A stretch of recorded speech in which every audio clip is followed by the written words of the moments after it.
Today's video is sponsored by Into the AM. Into the AM is a men's clothing label with a huge variety of eccentric designs and products such as graphic tees, basic tees, jackets, hoodies, underwear, lounge shorts, and much more. I even have a couple items myself. They are shrink resistant, which is a breath of fresh air for someone as tall as I am, and they are extremely soft and cozy, another must for me because, you know, I like wearing clothes that actually feel good. And you can get 10% off if you use my discount code in the description box below. Be sure to check out my partners at Movie Scene Canada, and if you want to support the channel, please be sure to check out my Patreon page to take part in monthly hangout watch-alongs, watch content early, and be entered to win copies of movies every single month. Now, onto the video.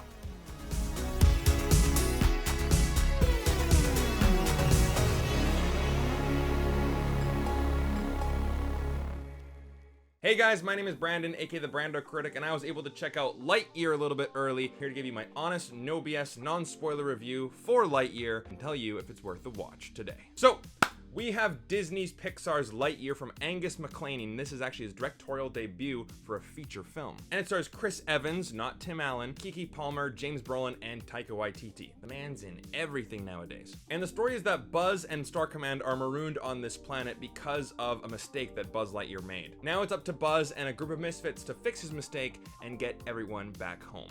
But is this movie worth the watch?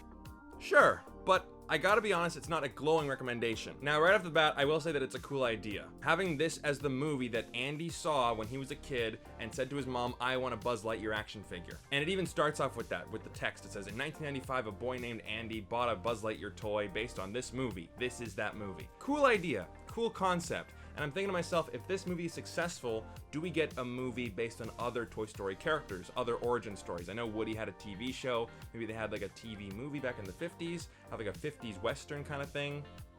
Who knows? We'll see. And I gotta get this out of the way. I hate talking about this, but I gotta say it. If you're one of those whole, oh, woke Hollywood is destroying my childhood, just don't watch this movie. Just skip it. But overall, for me, it's a mixed bag. Positive, right? I would recommend this movie, but it's not a glowing recommendation because there are some things in this movie that I was just not a fan of. But let's talk about the good moments first. This is a near perfect looking movie. The production design is just astounding, and I've always been a fan of Tomorrowland and all the Disney parks. Tomorrowland has always been my favorite because I just love that space futuristic technology, that really sleek design, and it's just everywhere here. It looks phenomenal. The designs of the ships, the creatures, the weapons, the characters, everything. Space looks amazing. This is a very cinematic, epic looking movie, and I didn't see it in IMAX, but I do think that this would be a great movie to see in IMAX because Disney does kind of go down the 2001 A Space Odyssey route with some of these space shots. Just amazing, really fantastic.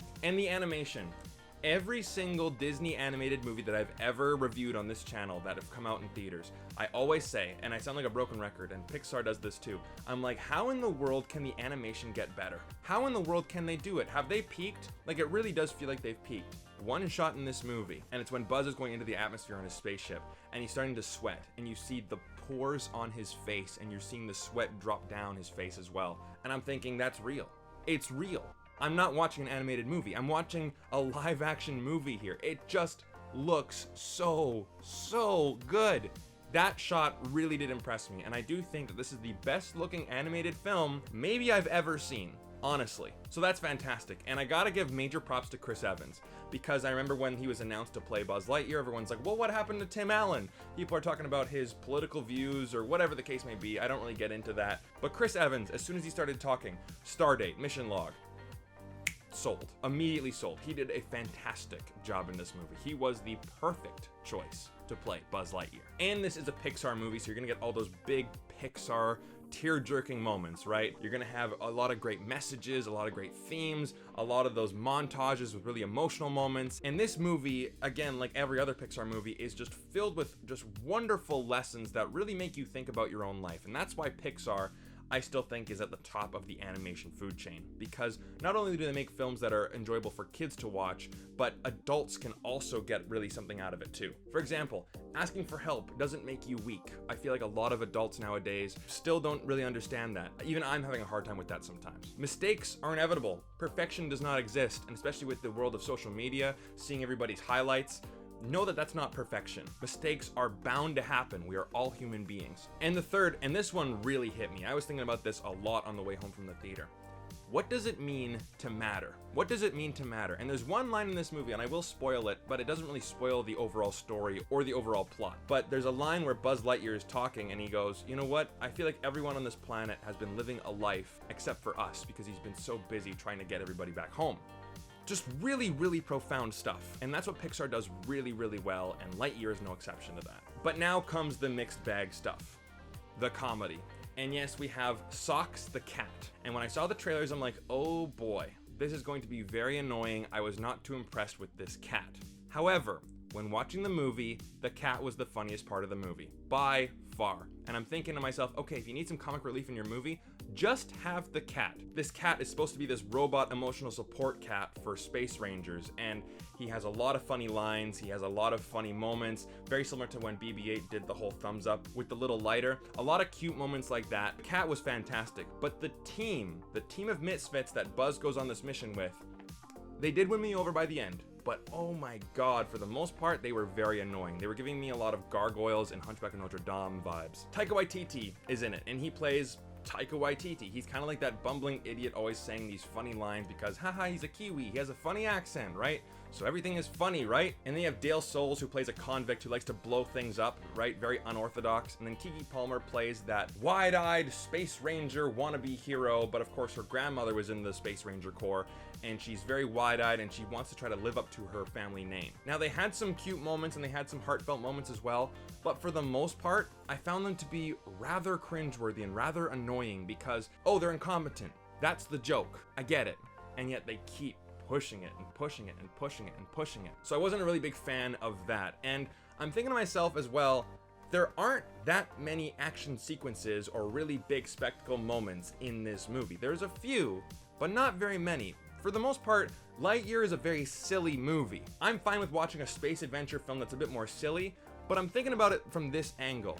This movie is supposed to be the movie that Andy saw, and it was his favorite movie, and he's like, I want that Buzz Lightyear action figure.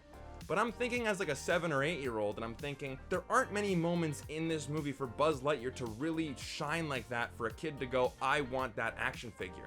I'm thinking about when I was 8 years old, when I saw, Spider-Man, and I saw Pirates of the Caribbean. Like, I was 8 or 7 years old in the early 2000s. And like, I had a Spider-Man and Green Goblin action figure, and I was playing with those.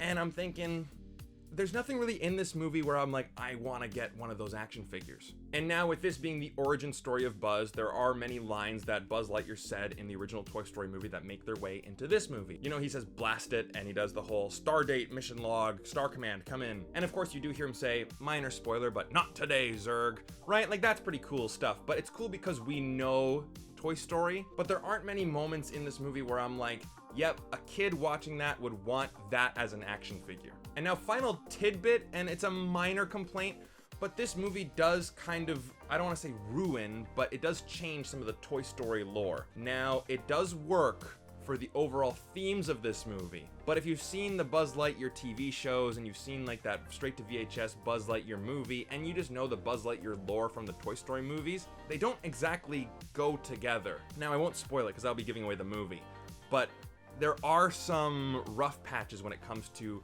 having this movie be a part of the Toy Story universe, so to speak. But for all my problems with this movie, I did have a fun time with it, and my entire theater was laughing out loud for most of the moments, and at the end, there's a big ovation. So even though I had some problems with the movie, I feel like a lot of people in the theater really didn't. So overall, for my rating, I'm gonna give it a 3 out of 5 because, again, like I said, I did enjoy this movie. It wasn't fantastic, it wasn't great. I feel like the movie focused more on the silly aspects, and they really tried to force the comedy as opposed to focusing on more of those action, more spectacle moments that a kid would go, I want that as an action figure, because that really is what this movie is supposed to be. But the people around me really did enjoy it, so I hope that you are part of that crowd and really do enjoy this movie when you see it in the cinema. So those are my thoughts on Lightyear. What are yours? Leave them down in the comment section down below. And what is your favorite Pixar movie, favorite Toy Story movie, favorite Chris Evans movie, and tell me, why is it Captain America? But regardless, thank you so much for watching this video. Hit like and subscribe if you want to see more videos just like this,